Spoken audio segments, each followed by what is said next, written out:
Hello, and thank you for joining Cure Alzheimer's Fund for this webinar on sleep and circadian rhythm in Alzheimer's disease. My name is Meg Smith, and I am our Executive Vice President for Research Management. Tonight, we will get to hear first a fascinating presentation from clinician scientist Dr. Eric Musiek, and then his answers to your questions. While he is speaking and during the Q&A, you can type questions into the Zoom Q&A section, and I will pose them to Dr. Musiek at the end of his talk. But before I introduce him, please allow me to take a minute to introduce Cure Alzheimer's Fund. Founded 17 years ago, CureAls has one mission: to fund research that will accelerate prevention, treatment, and a cure for this disease. To that end, we have supported more than $130 million in extraordinary research pursued by brilliant and dedicated scientists around the world. All of this is possible thanks to our dedicated donors who share our drive and determination to end this disease and its terrible impact on patients, families, and communities. We are held accountable for this mission by our board of directors. They, with certain other dedicated supporters, cover all of our operational overhead. That generosity means our other wonderful donors know that their gift goes 100% to support research. The science we fund is selected by our research leadership group, comprised of experts across scientific specialties relevant to Alzheimer's disease. All of our scientific decision-making is done by active researchers who themselves are at the forefront of Alzheimer's discovery. When Dr. Eric Musiek first submitted a proposal to CureAls, it got rave reviews, and one of the reviewers emailed me to tell me that this was a brilliant young scientist with whom we absolutely needed to work. I'm so glad we've been able to do so and to introduce him to you tonight. Dr. Eric Musiek received both his MD and Ph.D. from Vanderbilt University. He then did his neurology residency at UPenn, followed by a fellowship in Alzheimer's disease research at Washington University in St. Louis. He is now board certified and a professor of neurology at WashU, pursuing research with the Hope Center for Neurological Disorders and seeing patients as part of the team at the Knight Alzheimer's Disease Research Center.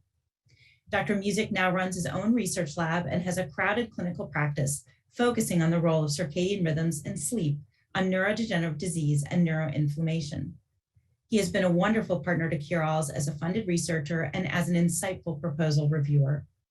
Father to 3 kids, he embodies the idea that if you need something done well, ask a busy person because they know how to get things done. Dr. Musiek, thank you so much for being with us today.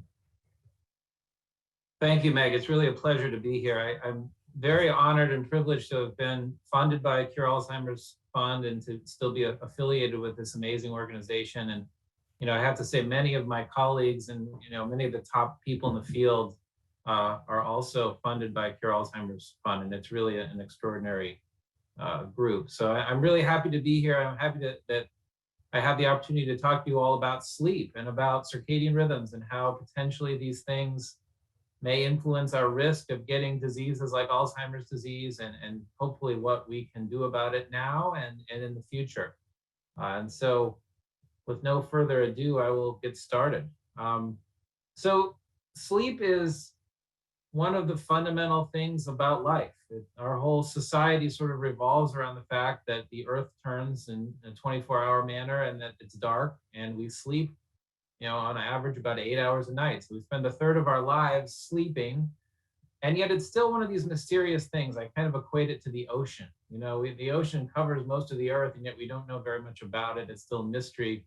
Sleep takes up a lot of our life, and we still don't know exactly why we sleep, but we certainly know that we have to sleep. We can't live without it. We can't go without it for very long. Anyone that stayed up one night, that's kind of amazing. You stay up one night, and you can barely function. So it's really an amazing phenomenon, sleep. And it seems to have an important role in a lot of diseases that we're now starting to understand. But so I think to understand how sleep might be affecting these disease processes, we need to understand a little bit about it. And there's different aspects to sleep that we have to consider. The one that most people think about is duration. How long do we sleep? You're not getting enough sleep if you don't sleep 8 hours a night. That is important. People are very concerned about it, but it's not the whole story. And in fact, it can vary a lot from individual. The idea that everyone needs to sleep 8 hours is just not accurate. Some need 6, some need 8, some need 10, and it just depends on you. But the quality of your sleep is also really important. So you can sleep 8 hours and not feel rested. Your brain maybe doesn't recover as much because you're not getting good quality sleep. So are you getting enough of the different types of sleep? So there's something called REM sleep, or rapid eye movement, when we dream. There's non-REM sleep, which is sort of the deeper slow wave sleep, it's called, where your brain is really not very active. You can be in bed and not really be sleeping well. You can have fragmented sleep in that you wake up frequently throughout the night. People that have sleep apnea often wake up sometimes hundreds of times a night and don't really know it. So we need a little more detailed analysis of our sleep, oftentimes in a sleep lab, to really understand the quality of our sleep, but that's maybe one of the most critical aspects. And then the timing of sleep. So this is what I do a lot of my research is on, is our circadian clock, our 24-hour clock in our body. It tells us when to sleep. There's a reason why we get tired in the evening and wake up in the morning about the same time. And sleep is just one of many 24-hour cycles that we have in our body that are driven by this clock. But the timing of your sleep can have an impact. If you're napping during the day, if you're waking up a lot at night, if you don't have a consistent wake time, you're staying up too late watching movies on Netflix or looking at your phone, these things can all affect your circadian clock and then affect other aspects of your biology. So, there's an increasing appreciation that if you don't sleep properly, if you don't have the right sleep timing or quality, that it can increase your risk for many diseases. So diabetes, obesity, cardiovascular disease, cancer, and neurodegenerative diseases like Alzheimer's disease and other forms of dementia. So we're going to talk about those, but we could give the same lecture for diabetes and other serious diseases. So let's talk a minute about Alzheimer's disease in particular. It is the most common form of dementia. And dementia just is a term that means you have memory and thinking problems that impact your life and are disabling to some degree. So there are many forms of dementia, but Alzheimer's disease is the most common one in older people. And it is very common as we get older. So, by the time you hit 85 years old, some estimates, anywhere between 40 and 50% of people may have some degree of Alzheimer's disease. So it's a very common disease that as we live longer is becoming even more common. Millions of people are currently affected by it. It costs hundreds of billions of dollars to deal with the problem. And sleep problems are a very common symptom of Alzheimer's disease. And we'll talk about that in a little more detail. My lab has done work on that, and many others have done work on that over the years to show that.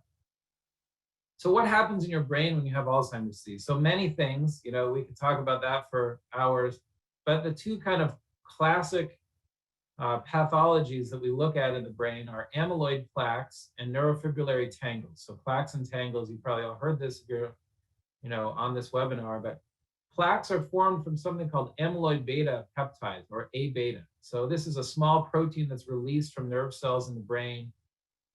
It accumulates in the brain, it seems, with age or over time, and forms these plaques. The aggregation of this protein forms these plaques in the brain. And this is really kind of the thing that defines Alzheimer's disease pathologically. When they look at the brain of someone, they look for these plaques.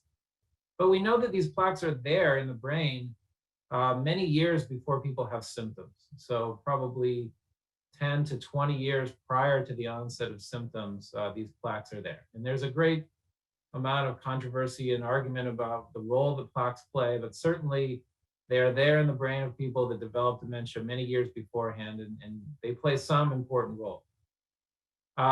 Neurofibrillary tangles are formed from a protein called tau, which we'll talk about a little bit less. We'll talk about A beta quite a lot, tau a little less today. Tau forms inside the nerve cells and can kill the nerve cells. And so it seems to accumulate a little later in the course. When you're starting to get a lot of tau in your brain, that's when your brain is starting to degenerate. You're starting to have a lot of nerve cells dying in your brain. And then that's when you start to get these symptoms of memory loss and other aspects of dementia. So plaques, we think, come first in general, and then tau comes later. But these are the two proteins we'll be sort of talking about, how sleep might impact these proteins. So what is the relationship between sleep and Alzheimer's disease risk? So we can glean some information from giant studies of people that go on for years and years, like the Framingham Heart Study and something called the White House Study in the UK, where people are tracked for decades and decades by the thousands, and we collect information about what happens to their health over time. And it just happens that some of these big studies have a few questions about sleep. We don't have a lot of information, but by tracking people over many years, this kind of relationship has emerged where it appears that people that at least report sleeping a little or too much both have a higher risk of Alzheimer's disease. So there's this U-shaped curve where if you're kind of in this sweet spot where you're maybe kind of between 7 to 8 hours of sleep, you have the lowest risk. If you're sleeping less than 6 hours, your risk starts to go up. And if you're sleeping more than 9 or 10 hours a day, your risk also starts to go up. We don't know why that is exactly. And a lot of this data is taken from big studies. So for instance, there was a study from the UK where they asked people how much they sleep throughout their life. And so, and then they follow them for 30 or 40 years later. And what they found is that when people, even when in their 50s, if they reported sleeping less than 6 hours of sleep a night, that 30 or 40 years later, they were much more likely to get Alzheimer's disease. About 25% more likely, not much more. So for whatever reason, it seems as though not sleeping enough puts you at higher risk for Alzheimer's disease. Now, that doesn't mean this is the case for every person. This is over thousands of people. There's certainly plenty of people that sleep 6 or 5 hours a night that don't get Alzheimer's disease. And I think it's important to keep in mind that sleep is probably one of many modifiable risk factors for Alzheimer's disease. So these are things that we can change, habits or health issues that we have that may increase or decrease our risk of Alzheimer's disease. Sleep is not the only one. There are many others, high blood pressure, high cholesterol, diabetes, exercise, diet, hearing loss, cognitive, involvement. There are many, many others. So sleep plays a role. I don't think it causes Alzheimer's on its own, but it is something that we have control over to some degree that we might be able to modify to lower our risk. And certainly, if you're sleeping 4 hours a night, you might want to think about how you could improve that. So what about the evidence that not sleeping enough drives some sort of Alzheimer's disease pathology in the brain? Well, we're starting to get this information from humans, but the first ideas we had about this actually came from mice. So a lot of the experiments we do are in mice that are genetically engineered to get Alzheimer's disease. So they get these amyloid plaques in their brain over time, and we can study different things in mice in a few months that would take decades in humans. And so my mentor, Dave Holtzman, who's also a Cure Alzheimer's Fund member, back in 2009, he found that if you look at the amyloid beta levels in the brain of a mouse, that they go up and down as the mouse sleeps and wakes. And this was a really important finding because it looks as though when mice are sleeping, they have less of this amyloid beta in their brain. And when they're awake, amyloid beta starts to accumulate. And this suggested that maybe sleep depriving these mice would affect the amount of amyloid plaque they would get. So Dave's lab, they took mice and they sleep deprived them for a couple months. And lo and behold, the mice that were deprived of sleep actually developed more of these amyloid plaques in their brain. So these little black dots here are the amyloid plaques in the mouse brain. So this was a really striking finding that suggested that sleep deprivation can directly increase the amount of amyloid beta in the brain and increase plaque formation. 10 years later, the Holtzman lab also showed that the same thing applies for tau protein. So the levels of tau protein in the brain also increase if you sleep deprive a mouse.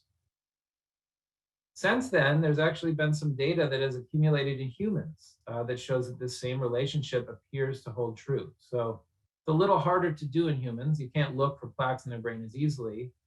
But there are some studies from our center and some others showing that if you sleep deprive a person just for one night, you can actually see an increase in this amyloid beta protein in their spinal fluid, which is indicative of what's going on in their brain. There's even a study that shows that perhaps if you image plaques, the plaques may increase slightly with sleep deprivation. So, we think that if you fully sleep deprive someone, it does increase amyloid beta. So the idea is that if you're not getting enough sleep for years and years and years, that each day that you don't sleep enough, you maybe increase that amount of A beta a tiny amount. And over the course of years, that may put you at a little higher risk of getting these plaques in your brain. That's still not fully proven.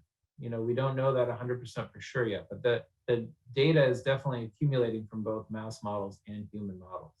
So that's one potential way that not sleeping could increase your risk of Alzheimer's, by increasing this amyloid beta and tau levels in the brain. And one way that might happen is by this recent discovery about this thing called the Glymphatic System, which is a term you don't necessarily need to know, but the idea of this is that when mice are asleep, there's an increase in fluid flow through the brain that sort of washes out a lot of toxins and other proteins that build up in the brain. So there's a picture, this is a blood vessel actually of a mouse, and you see this red fluid kind of seeping out of the blood vessel. This indicates that this fluid is sort of moving through the brain and moving toxins out of the brain and other junk out of the brain when the mouse is asleep. But you can see when the mouse is awake and they inject a similar kind of tracer, it stays in the vessels more. It doesn't move out as much. So this is a very attractive concept. I think people like the idea that as we sleep, our brain is kind of taking out the trash, and there's this flushing of our brain that removes amyloid beta and tau and other toxins. And certainly there's evidence in mice that this is the case. It's a little harder to prove this in humans, but there are some studies using MRI imaging where we can actually see that the fluid volume in the brain does seem to increase slightly when people are sleeping. So this is another mechanism by which the brain relies on sleep to sort of rid itself of these toxic proteins that build up and maybe lead to Alzheimer's disease. Although I'd say we have even less data that this is the case, but it's an exciting area. So the lack of data does not prevent the internet from getting very excited about this. So if you look online about lymphatic systems, you'll see you can hack your lymphatic system somehow. You can detox your brain. You can wash your brain. This person, there's a bunch of chiropractic things you can do to increase. None of this has been proven to be true. So I would not count on YouTube or, TikTok or whatever you're looking at, or Twitter, to give you information about how to detox your brain with the lymphatic system. We don't know how to do that yet, other than to get good quality sleep. So I wouldn't put too much stock in that, but certainly some more legitimate news sources have jumped on this bandwagon. They're excited about this idea of rinsing the brain and how sleep can cleanse the brain. And it's thought that this happens really during the slow wave sleep, which is the deepest sleep. Although there is some debate about that.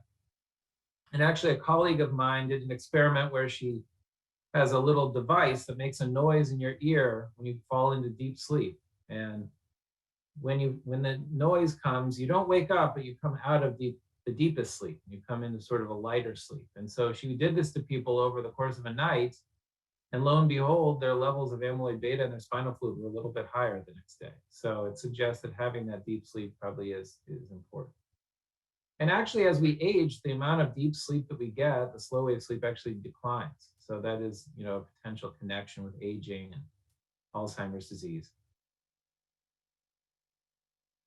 So can we prevent Alzheimer's disease by sleeping? So one of the hard things about sleep is that it's very easy to say, oh, get a good night's sleep. It's hard to do it. There's a lot of people that can't sleep well, and it's not that they're not trying, and sometimes when you try to sleep, you can't sleep. That's actually a big issue.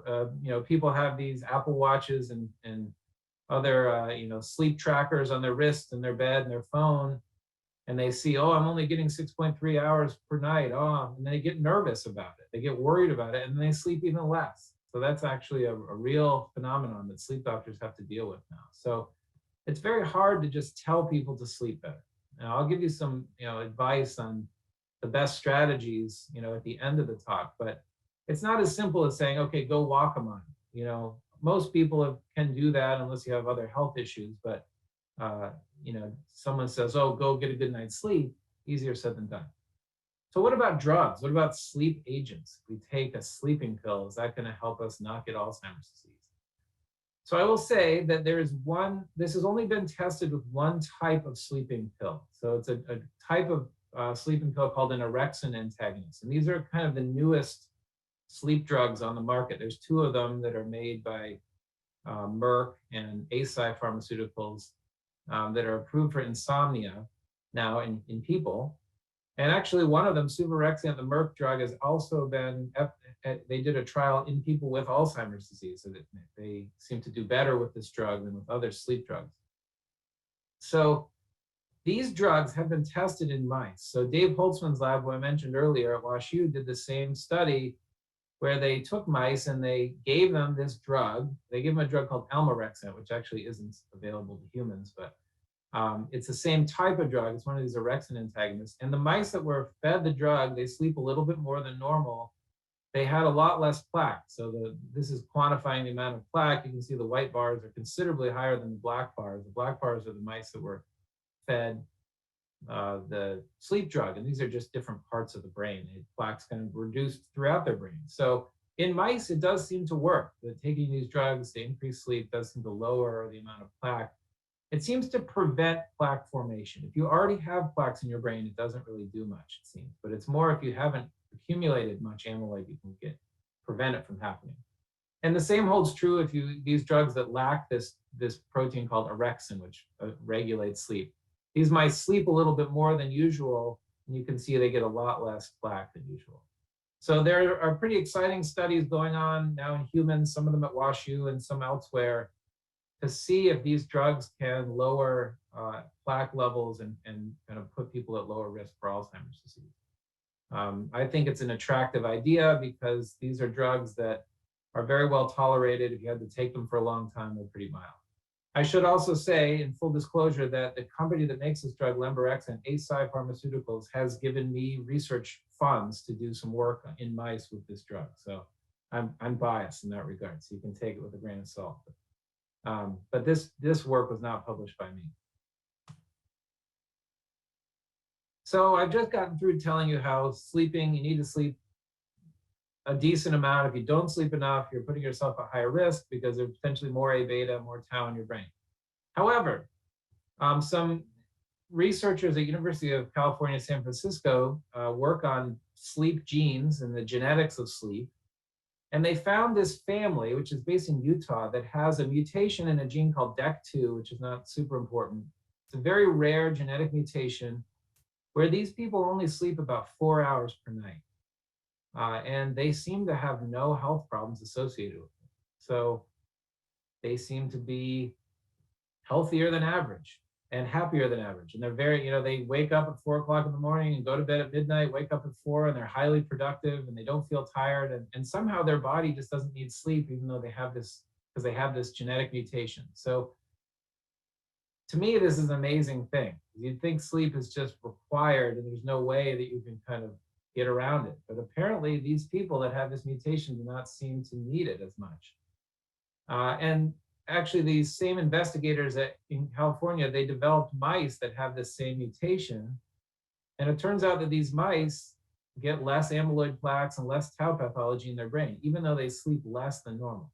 So this suggests that we do not know enough about sleep and Alzheimer's disease, that there's a lot more to know, that there may be ways that you could sort of cheat the system and sleep less and still get the benefits from sleep. We can understand what this gene does. One thing we do know about this gene that's exciting to me is that it's a gene involved in the circadian clock. So that's what I work on. And it's not really a sleep gene. It's a gene that controls our 24-hour rhythms. So these circadian clocks we have adapted to life on Earth, which is a 24-hour period. And so we have this circadian clock that keeps 24-hour time in our body. Almost every cell in our body has its own molecular clock that keeps 24-hour time. And a lot of different biological processes in our body follow a 24-hour rhythm. Sleep is just one of them. Most of our hormones also show a daily rhythm, certain behaviors. We eat in a certain rhythm. Our blood pressure goes up and down with a certain rhythm.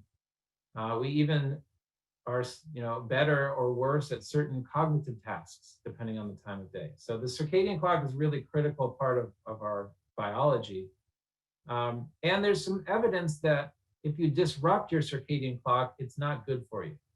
So people that work odd hours, shift workers, or people that have a lot of jet lag, where their internal clock is out of sync with the external environment, be flying, eastward a lot. They're at higher risk of certain diseases. So they're at higher risk of cancer, diabetes, heart disease, and there's some evidence that they're also at higher risk for Alzheimer's disease and other dementias. And in theory, this is because these rhythms are important for keeping our bodies synchronized, and if they're disrupted, it takes a toll on not only our body, but also our brain. I think many of you that have ever experienced jet lag knows it doesn't feel good. Your body does not feel right. When your body thinks it's 3 o'clock in the morning and it's sunny and hot outside because it's, noon wherever you are. So, this is an exciting area to understand how the circadian clock plays a role in this. We definitely know that people with Alzheimer's disease have disrupted daily rhythms in their sleep and their behavior. So this is something called actigraphy, where people wear a little watch that measures their time, how much they're moving around. You can see they normally have very solid rhythms. Each day they're active and then they sleep, and then they're active and they sleep, and it's very consistent. But a person with Alzheimer's disease, it's very inconsistent. So they're up a lot at night, they're sleeping a lot during the day, their days and nights kind of become the same. And that's a very common thing. And you can actually detect this before people even get memory problems, once they have these plaques and tangles in their brain. And we know that mice, so my lab did this work where we made mice in which we can break the circadian clock. We can make mice that have a disrupted daily rhythm. They actually sleep the same amount as normal mice, but their sleep is totally fragmented. They nap all day, they're up all night. And you can see these are amyloid plaques in their brain, the little white dots. They get a lot more amyloid pathology over time. So it suggests that this timing of sleep is really critical in the circadian clock. So, that's what I work on. And I think, there's a lot of potential there. We don't have any drugs other than melatonin, which really affect the circadian clock at this point. So melatonin is a natural drug. It doesn't put you to sleep necessarily unless you take a big dose, but it tells your body, that it's nighttime, essentially, is what it does. And so it is controlled directly by the circadian clock. And it's sort of an interface between the clock and sleep. So some of you probably take melatonin. I'm very much in favor of melatonin, but it does lose its efficacy sometimes as we age. So I think we need better drugs that can target the circadian system. So the last slide, what can we do? This all sounds kind of scary. I know I don't sleep that well, and probably some of you don't sleep that well sometimes. And I don't think you need to worry about one night of not sleeping well. But there are certain things you can do to sort of improve the quality of sleep. One is what we call sleep hygiene. So avoiding light at night. It's very hard in our society. There's a lot of light. We watch our screens, we watch our phones, we're in lit houses at night. But the more light exposure you have late at night, particularly certain wavelengths of light that have a lot of blue light in them, it tells your body, it tells your circadian clock that it's daytime, and it can mess you up. So, I tell everyone to avoid it. I'm on my computer every night till probably midnight. So it's hard to do. The other thing you can do, and this I actually try to do, is get sunlight exposure during the day. So when you get up in the morning, get outside, get exposure to bright outdoor light. Outdoor light is much brighter than what you get in the house, and it has the proper wavelengths to trigger your circadian clock. So you want to get exposure to light as much as you can during the day, particularly in the morning. Have a consistent bed and wake time. That's important. Don't nap too much during the day and then you're not tired, stay up till 3 in the morning. You have to kind of keep a consistent routine where you go to bed about the same time every day and wake up, or at least most days. And avoid, obviously, caffeine in the evening. Some people are really sensitive to caffeine. They can't drink it after 2 or 3 p.m. And alcohol actually, makes you sleepy, but it disrupts the quality of your sleep. So if you're drinking a lot every night, it's probably affecting your sleep. You don't wake up as refreshed, even though you may fall asleep from it. And then sleep apnea is a big risk factor actually for a lot of diseases, and Alzheimer's is on that list. So if you have sleep apnea and you have a CPAP and you don't like it, talk to your sleep doctor. That's every patient I have doesn't like their CPAP, but sleep apnea, or if you snore a lot, your spouse or a friend says, hey, man, you snore, then go get that checked out, because you don't want to have untreated sleep apnea for a long time. Medications, a lot of sleep medicines are sedating, and they can actually impair our brain function. So most of my patients, I tell them not to take sleep medicines, things like Benadryl and even Ambien and things like that. Or particularly as you get older, they can have some negative side effects, and they're generally not great for your brain. But some of these newer drugs maybe will be better. We don't know that yet. And melatonin is pretty safe. 3 milligrams of melatonin. You take it at the same time every night. You don't take it when you get tired. You take it around 9 or 10 p.m. or about when you want to start going to sleep, because it tells your body that it's nighttime. And then the future non-pharmacological things. So we're very close to having electronic devices that can kind of stimulate our brain or help put our brain into the right rhythm to fall asleep. We have all kinds of apps on our phone and our Apple Watch and whatnot that can tell us how much we sleep and help optimize those things. And hopefully these things will emerge as actually helping people sleep. I think it's debatable whether or not they help at this point. So in summary, sleep and circadian rhythms are kind of intertwined, and they play an important role in health, not just brain health, but general health. And they seem to influence a lot of important processes. Inflammation, I didn't talk about much, but they definitely influence that. Protein clearance. If you don't sleep very much, your risk of Alzheimer's does go up a little bit. And that may be because you're not clearing out some of these proteins from your brain. We don't know exactly how effective increasing sleep is. Maybe if you're already sleeping 6 or 7 hours a night, that's as good as it's going to get. But we're doing experiments to figure out if you can boost that in some way. And certainly keeping track of light exposure and sort of your daily timing of sleep is important, because your circadian clock plays a role in all of this. And so we think that sleep and circadian targeted therapies have a lot of potential to be relatively innocuous things that we could all integrate into our lives that would maybe lower our risk of disease. So with that, I'm happy to take questions. I think Meg is going to officiate that. Thanks for listening. Thank you. That was fantastic. And we do have a lot of questions, and they're still coming in, and we will get to all of them, I hope. We may not be able to, but we'll do the best we can. But let me start with one that goes back to a slide you had a while ago.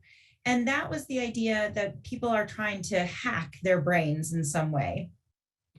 So you said that a lot of things change according to our circadian rhythm, not just our sleep. Is it the case that we should be matching our activities during the day, like when we exercise or when we get a vaccine, according to our circadian rhythm? Yeah, that's a great question. I mean, yes, the answer is probably yes. We don't know exactly how to do that yet. But I mean, for instance, there's really strong evidence that if you eat at the wrong time of day, it has a much worse effect on you.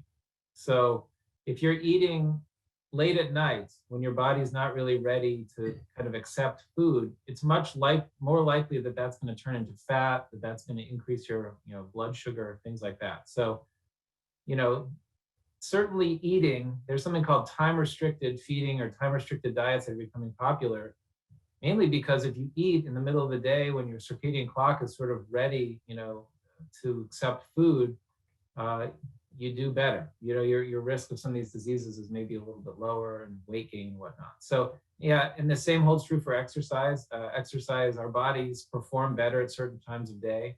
Now, I would say get exercise whenever you can. Everyone's busy. The realities of life come in, but yeah, if you could potentially optimize a lot of your activities. Vaccines is an interesting one. Certainly, the immune response is not consistent over the course of the day. If you take mice, they may have a much stronger immune response in the evening than they do in the morning. With humans, it may be switched. I don't know if we know, exactly, but yeah, that's true. I think that there are people that are interested in sort of circadian medicine, like how can we use this daily rhythm of biology to sort of optimize health. And we're not quite there yet, but hopefully soon. So you talked a lot about the quality versus the quantity of sleep. Um, is it worth napping if that's what it takes to get to kind of a 7 or 8 hour number, or is the napping dangerous because it makes it harder to sleep at night? Yeah, that's a great question. It's sort of a chicken or egg sort of thing. We don't know now. Certainly, people that have Alzheimer's disease nap more, and they're more sleepy. Um, I don't know if that's causative or if that's effect. I don't know if they're napping more because of something that Alzheimer's is doing to their brain, or if the napping is affecting their brain. I think it's probably the former, rather than the latter. So I would not be obsessed with some number, to say, all right, I only slept 7 hours last night. I need to take a 1 hour nap to get to that 8 hour number. Yeah, that's probably not great. And certainly sleep medicine doctors would say, don't nap a lot. You want to take one nap a day that's maybe less than an hour or an hour tops, that's probably okay. But if you start taking 2-3 hour naps every day, it's going to throw off bedtime, potentially. So, or it may indicate that you're not getting good quality sleep at night. Maybe you should see a doctor about that. If you're in bed all night and seemingly asleep for 7 or 8 hours, and you wake up and you're so tired they have to take a 3 hour nap, there could be something wrong. So, I'd say nap if you're tired. There's certainly nights when we don't sleep well. We can't really control the quality of our sleep that much. It's something that, is a little bit out of our hands. So, but I would not just nap because you didn't hit some number of hours. And is the circadian rhythm the explanation for why Alzheimer's patients and sometimes other older adults experience sundowning? Yeah, that's a great point. Yes. So we don't know that for sure, but that's a big hypothesis in the field that people with Alzheimer's disease, if you look at their circadian rhythm, their peak activity is about 3 or 4 hours later than people that don't have it for some reason. And that seems to coincide with this sundowning phenomenon. So for those of you that don't know, sundowning is where people with Alzheimer's and other dementias become sort of more confused later in the afternoon or evening. And it's really a common phenomenon. So the hypothesis is, yes, we don't have hard and fast evidence. We don't exactly know how this works yet, but it probably is related, yeah. This one came in actually even before the webinar happened. Somebody wanted to know, do fitness trackers really track sleep accurately, and do you recommend them? So they don't really. This is a huge, if you go to a sleep or a circadian meeting, everyone's arguing about this, and they're all a little bit different. They have proprietary software. Some are better than others. I don't wear one. I don't know. I think that they're, like I mentioned, they make some people nervous about their sleep. I think that they can serve a benefit in that they can serve as a reminder that you need to get to bed. If you're like me, there's a lot of times when it's 11:30 at night, and you're like, oh, I'm going to watch Sports Center instead of go to sleep, or I'm going to read another article on my phone instead of go to sleep. And maybe if you look at your fitness tracker and you say, oh, I only got 6 hours last night, it may be a cue for you to go to sleep. But beyond that, you can't trust them entirely. They don't know anything about the quality of your sleep. So I think they're not certainly, I wouldn't necessarily recommend that you run out and buy one, but I don't think they're bad necessarily. I mean, some people really, it helps them kind of keep on a good, consistent schedule, and I think that's great. So this is another one where we know that as a clinician, you cannot provide medical recommendations to us as a group. We're watching you speak and you don't know anything about our individual circumstances. But just on average, which one do you think is worse, regularly taking sleeping pills or regularly not sleeping very much? Yeah, that's a hard question. I don't think there's anything intrinsically wrong with the sleeping pill if it's properly prescribed and it's working for you. I think that if we just throw, certainly sleeping pills can have negative side effects and make you sedated in some cases if they're not the right ones for you. So if you're on a sleeping pill that seems to work for you and you get a good night's sleep and you're not groggy the next day and you're not, waking up in the night and falling down the stairs, by all means, certainly I think getting sleep is better than not getting sleep. And so I don't want to demonize all the sleeping pills. I think for many people, they do help. I only see patients that have memory problems. Most of my patients are older, and many of them have other medical issues. And they're very kind of vulnerable to, sedating medications and falls and things like that. So I'm extremely sensitive to those side effects of sleeping pills. But there's millions of people that take sleeping pills and then they do benefit from them. So I don't think you should throw out your sleeping pills based on what I said today by any means. But if you're, groggy every day and you can't wake up and you're taking a bunch of Benadryl at night, I would definitely at least get the advice of a doctor about what to do. So you said that melatonin is right now the only available option that is really a circadian targeting drug. What do you think about valerian root? I don't know a lot about it, to be honest. I mean, certainly there's some data that it can affect circadian rhythms. I think one of the problems with supplements, and melatonin is in this batch too, is that they're not regulated in the same way. So we don't really know about dosing and quality and purity of it. And so it's a little harder. If you go into the store and just buy valerian root or even melatonin, you don't necessarily know what you're getting per se. So I think we'd have to do more studies on it. And figure out exactly how it affects the circadian clock, on a kind of molecular level. I should say there is one other drug. There's a melatonin receptor agonist called Ramelteon, which is also a circadian drug. But most of the sleep drugs don't really affect your clock. They just kind of knock you out. Are the clocks amenable to change? Does everybody have the same length day? And if you go to sleep later, can you gradually move your clock? How mutable is this? A good question.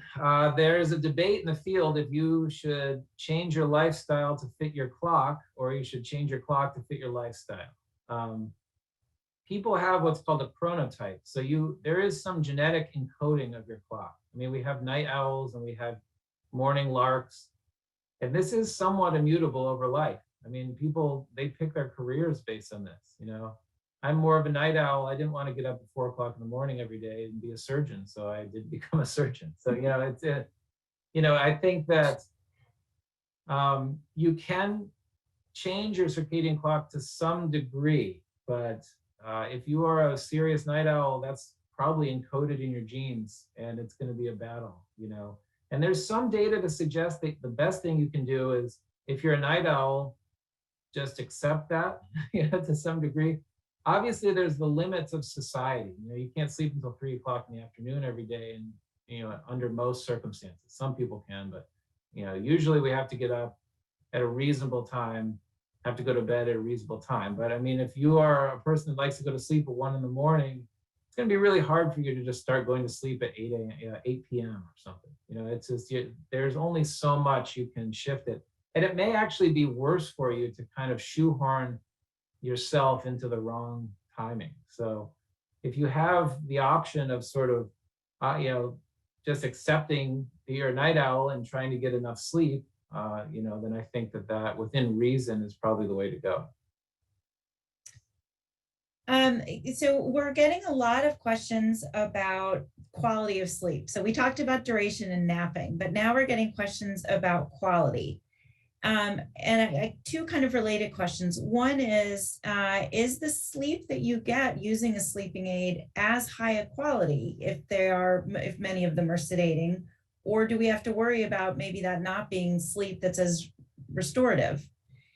And the other question is again about fragmented sleep. When should you see a doctor? When do you think, I'm getting up 3 or 4 times a night to go to the bathroom, or I'm waking up, or my partner tells me I'm snoring? As a doctor, what do you hear that makes me think, wow, I wish you'd come in earlier? Yeah, well, I think, different sleep aids or different sleep medications affect sleep in different ways. They're not all the same. So some of them increase the amount of slow wave sleep, and they may actually be more restorative than natural sleep. Some of them increase REM, some of them don't. So it really depends on which drug you're on. You know, I'd have to defer to like a real sleep physician, that sees sleep patients all day about which ones they really think are the most restorative. But, I think that, that is a very complicated question in terms of which one is better than that. And so I don't want to get into, that detail of which one is better than which other ones. But, I think, what was the second part of the question? I'm sorry, I'm like losing track of my own. It was, I made the question too long and complicated. It was, what do you hear from a patient that makes you think, I wish you'd come in earlier? Somebody who's getting up multiple times or waking up or never feeling refreshed no matter how much they sleep. What are the signals that say to us, go see a doctor? So I think getting up a few times a night to go to the bathroom is normal. Like almost everyone does that when they reach a certain age, particularly men with prostate issues. Like it's just uniform. So I don't think that, certainly you can talk to your urologist about that and see, is there some medicine that can help me not get up 7 times a night? I think daytime sleepiness is really important. So that's a telltale sign that something's not going right at night, particularly if you're not a person that used to be sleepy during the day and then all of a sudden, I can't wake up, I'm just falling asleep all day. That would definitely be a red flag to me, particularly to get checked out for sleep apnea. Because sleep apnea is something we can treat. I think also snoring, a lot of people snore. It's not unusual. But if someone's a really strong snorer, or you're like witnessing apneic events where they kind of like stop breathing for a second and then kind of snort themselves back, maybe wake themselves up. You're seeing that a lot in someone they probably could use to get a sleep study. It doesn't hurt. But there's people that have sleep apnea that don't do that too. So, I think if you're really tired during the day and just never feel restored when you wake up the next day, then that's a big concern. But I wouldn't beat yourselves up too much if you get up a few times during the night. I mean, everyone wakes up a few times, that's okay. And in fact, we have this cycle of sleep. You go through, it's kind of a choreographed cycle that you go through that's a few hours long. And actually, it's very common for people to sort of wake up in between the cycles of sleep. And oftentimes it's the same time of night. I don't know about you, but there's I always wake up at like 1 a.m., like every night, the same exact time, almost to the minute I wake up. And so it's probably that's one of my sleep cycles, and I'm just kind of coming back out of deep sleep at that point. I sort of wake up and then you go through another cycle. So, I wouldn't worry too much you wake up a few times, but if you're not able to function the next day, then that's an issue. So we have a really interesting question, particularly for somebody like me sitting in Boston where it's already been dark for 2 hours. Mm-hmm. Is there a connection between the circadian rhythm and seasonal affective disorder? We think there is, yes. And this whole issue, it's kind of an interesting issue because there's this big argument about daylight savings time. Circadian biologists all hate daylight savings time. They want standard time, which is when it's dark a lot. So people like daylight savings time because it stays light longer, myself included. It's fun to stay up late, but actually, you're much better off having light in the morning, because when that wakes you up and that gets your circadian clock set properly. And then when it gets dark at night, that's actually great, because then, you'll go to sleep. Whereas if it's light until 9:30 at night, your body thinks it's still day and you end up staying up later and getting less total sleep over the course of the night. So there is a fair amount of data that suggests that, staying on standard time, which is darker, is better for your health in general. And there's risk of cardiovascular disease and cancer and some other things. It's slightly higher in places where, when you get into the western edges of time zones. But seasonal affective disorder, there is actually a seasonal clock. We don't really understand how this is, but even if you look at mice that are kept in a facility with no outside windows or anything, they will show changes over the course of a year, seasonal changes in a lot of different functions. And we don't know how this works. But it seems to be driven in humans, perhaps by the length of the day. So certainly shorter days are associated with depression, and it could be that this is somehow related to circadian clock. There are some mouse models where you disrupt the circadian clock and they seem to have depressive-like symptoms. So there is a whole literature on circadian disruption and depression. Yeah, so it's kind of a double-edged sword. You want it to get dark early, but if it gets dark too early, you get depressed. So I don't know what the state of the law is in Missouri, but in a lot of states, marijuana, of course, is now legal. Do you have any thoughts about the use of THC or CBD to treat sleep disorders? Yeah, I don't know. I would say that I'm not really qualified to comment on that. Certainly some people, I have patients that feel that it helps them sleep. I don't know the data well enough to say that it really gives you quality sleep or not. My guess is it probably doesn't, but it has anxiolytic effects. It can kind of relax people, and certainly some people feel like it helps them sleep. So I don't know of any like huge negatives either, but I'm not really an expert on that, so I don't want to say something incorrect. It's still illegal here, so but 1 mile across the river in Illinois, it's legal. So, or I guess medicinal is legal here now, even here in Missouri, which is dark red state. So there's been a lot of discussion in the literature about metabolic syndrome, about how sleep helps regulate appetite. As somebody who's looking at neurodegenerative disease and seeing diabetes as a risk factor for Alzheimer's, do you think there's a role for sleep in that interplay? Yes, I would say, certainly sleep and definitely circadian rhythms. One of the most striking phenotypes or the most striking symptoms that we see when people have disrupted circadian rhythms is metabolic syndrome. Like the connection is extremely strong. In fact, that was one of the first things when scientists made these mice that have broken circadian clocks. One of the first things they notice about them is they're obese. They eat at the wrong time of day and they get diabetes. So I think that there is a huge connection there. It's actually a research topic that I'm kind of been toying with for a while about how does sleep disruption, circadian rhythm affect, clocks in the liver, the pancreas, fat. Actually, your fat cells have circadian clocks. If you disrupt your circadian clock in your fat cells, you actually accumulate fat faster. So yeah, I think those things are all connected. And it could be that if you can kind of optimize circadian function in your peripheral organs, like I was just mentioning, it probably has a positive impact on your brain. And certainly, if it lowers your risk of diabetes, diabetes is a risk factor for Alzheimer's disease. So it could certainly lower your risk for Alzheimer's disease too. And you mentioned that sleep is one modifiable risk factor for Alzheimer's. Can you talk about any of the others? Sure, yeah. So diabetes is one. High blood pressure is one of the biggest ones. Cardiovascular risk factors. So if you're a person that has heart disease, or peripheral vascular disease, and you're getting, atherosclerosis from high cholesterol or whatnot, that also affects your brain and that puts you at higher risk. So I always tell my patients anything that's good for your heart is generally also good for your brain and your risk for Alzheimer's disease. So exercise. People that don't exercise at all, they're a little high risk. High blood pressure, bad for your brain. High blood sugar, so diabetes, bad for your brain. High cholesterol, bad for your brain.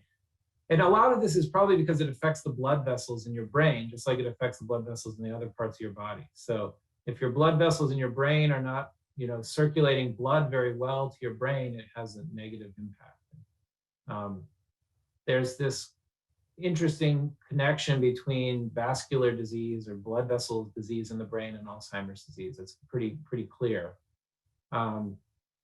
Yeah, so those are some. I mean, there's some other interesting ones like hearing loss. So people that have hearing loss are a little more likely to develop Alzheimer's disease. And we think it's because they're sort of cut off and they're not as, if you have pretty significant hearing loss, you're not engaging in conversation, you're not as engaged in, with other people, and you have sort of less activity of your brain, and that puts you at higher risk. So people that have very active kind of cognitive life, if you're a person that does a lot of things with your brain, you're still working, or you're doing a lot of other activities that are demanding on your brain, you're actually at a little lower risk of getting Alzheimer's disease. So physical activity, mental activity, heart healthy diet, And controlling all these other cardiovascular risk factors are probably the best things you can do. So it sounds like all of this is pretty interrelated, because you're saying exercise helps heart health helps with brain health. People whose brains are still functioning better have better balance and are therefore more likely to exercise. So there's a lot of interrelationships. But how do we do the trade-offs? So you're an incredibly busy person. If you have an extra hour to sleep or an extra hour to exercise, how do you decide? Yeah, that's a hard question. I faced this many times, and usually the sleep wins out. I guess I would say try to find time for both. I